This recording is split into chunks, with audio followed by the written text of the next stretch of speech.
Nous voici encore pour vous informer, messieurs, dames. Encore une fois, bonsoir ou bonjour.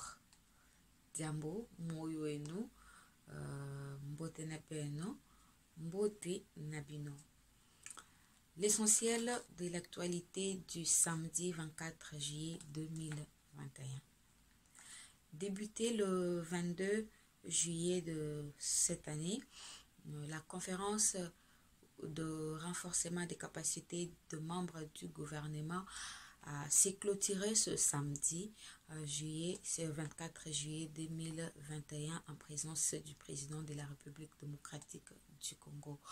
Prenant la parole pour ce dernier jour, j'allais dire, le chef de l'État a rappelé aux membres du gouvernement que la cohésion et l'esprit de collaboration sont plus que jamais nécessaires pour le succès.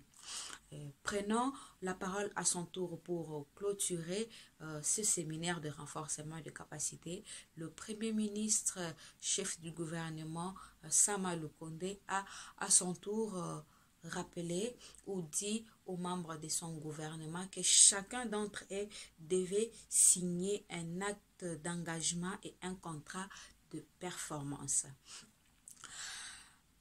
Après juste ce séminaire de renforcement des capacités des membres du gouvernement, le président de la République, Félix-Antoine Tshisekedi, met un cap sur l'élaboration de la feuille de route des ministères plutôt sectoriels. Parlant état de siège dans l'Est de la République démocratique du Congo.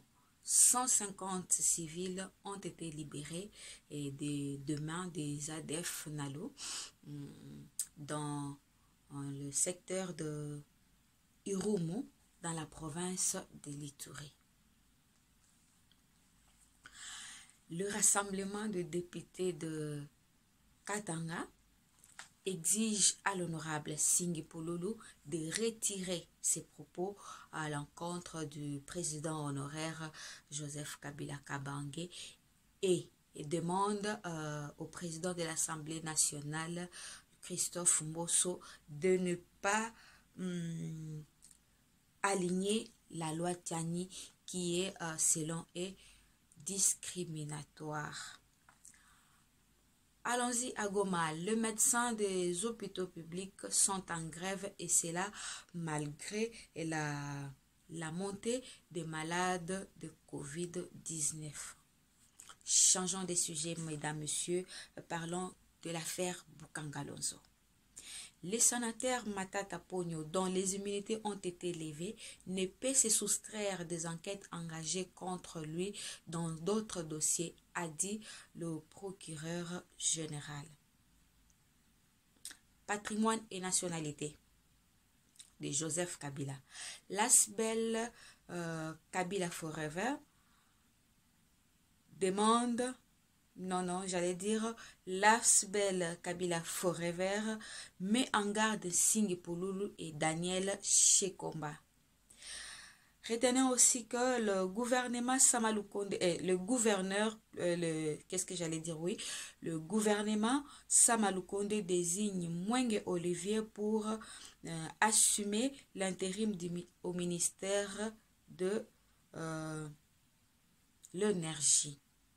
C'est ce que j'allais dire, excusez.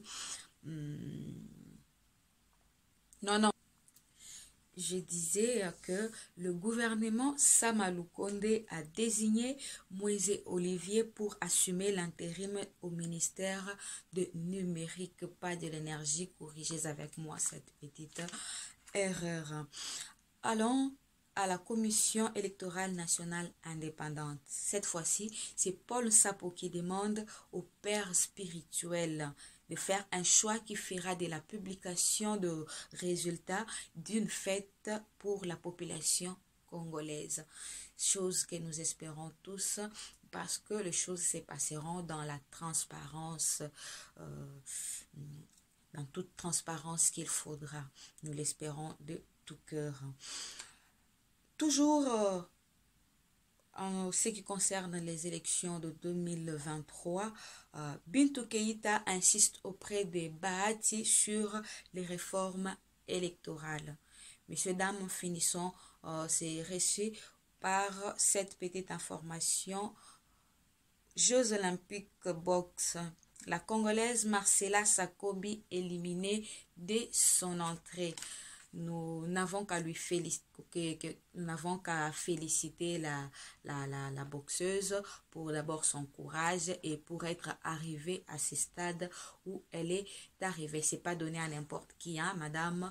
Courage et continuez. Vous avez notre soutien. La RDC est toujours derrière vous pour vous encourager. Comme on a toujours dit, RDC et Lokoyamakasi. Tokolonga, t'en fais pas, reste là, reste courageuse, reste la tête haute. Ce n'est qu'une bataille perdue. Tu n'as pas perdu la vie. Nous espérons que prochainement tu feras mieux. Ça n'est tout pour cet essentiel de l'actualité, messieurs, dames. Merci à vous de nous avoir fait confiance et continuez de nous envoyer vos remarques et suggestions. Au revoir.